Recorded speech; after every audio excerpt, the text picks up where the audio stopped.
जय श्री कृष्ण। इति क्षेत्रं तथा ज्ञानं ज्ञेयं चोक्तं समासतः मद्भक्त एतद्विज्ञाय मद्भावायो पपद्यते। अध्याय 13 श्लोक 18 व्याख्या। इति क्षेत्रम तथा ज्ञानम ज्ञेयम चोक्तम समासतः। इसी अध्याय के 5वें और 6ठे श्लोक में जिसका वर्णन किया गया है वह क्षेत्र है। 7वें से 11वें श्लोक तक जिस साधन समुदाय का वर्णन किया गया है वह ज्ञान है और 12वें से 17वें श्लोक तक जिसका वर्णन किया गया है वह ज्ञेय है।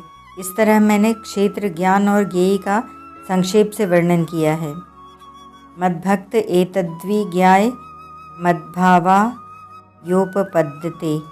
मेरा भक्त क्षेत्र को, साधन समुदाय रूप ज्ञान को और ज्ञेय तत्व परमात्मा को तत्व से जानकर मेरे भाव को प्राप्त हो जाता है। क्षेत्र को ठीक तरह से जान लेने पर क्षेत्र से संबंध विच्छेद हो जाता है। ज्ञान को अर्थात साधन समुदाय को ठीक तरह से जानने से, अपनाने से देहाभिमान व्यक्तित्व मिट जाता है। ज्ञेय तत्व को ठीक तरह से जान लेने पर इसकी प्राप्ति हो जाती है, अर्थात परमात्मा तत्व के साथ अभिन्नता का अनुभव हो जाता है।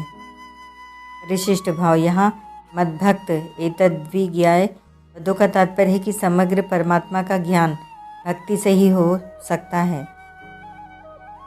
प्रेम भगति जल बिनु रघुराई अभी अंतरमल कबहु न जाई। मानस उत्तर 49:3। अतः साधक को भक्त होना चाहिए।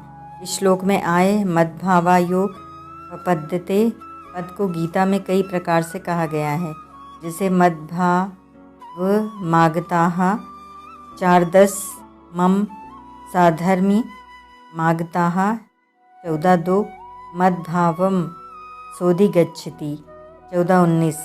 मद्भाव का अर्थ है मुझ परमात्मा की सत्ता। यह सिद्धांत है कि सत्ता एक ही होती है, दो नहीं होती। भगवान ने गीता में ज्ञान और भक्ति दोनों में ही अपने भाव की प्राप्ति बताई है। ज्ञान में इसका तात्पर्य है ब्रह्म से साधर्मी होना, अर्थात जैसे ब्रह्म सत चित आनंद रूप है ऐसे ही ज्ञानी महापुरुष का भी सत चित आनंद रूप होना। भक्ति में इसका तात्पर्य है भक्त की भगवान के साथ आत्मीयता अर्थात भिन्नता होना। ओम तत्सत।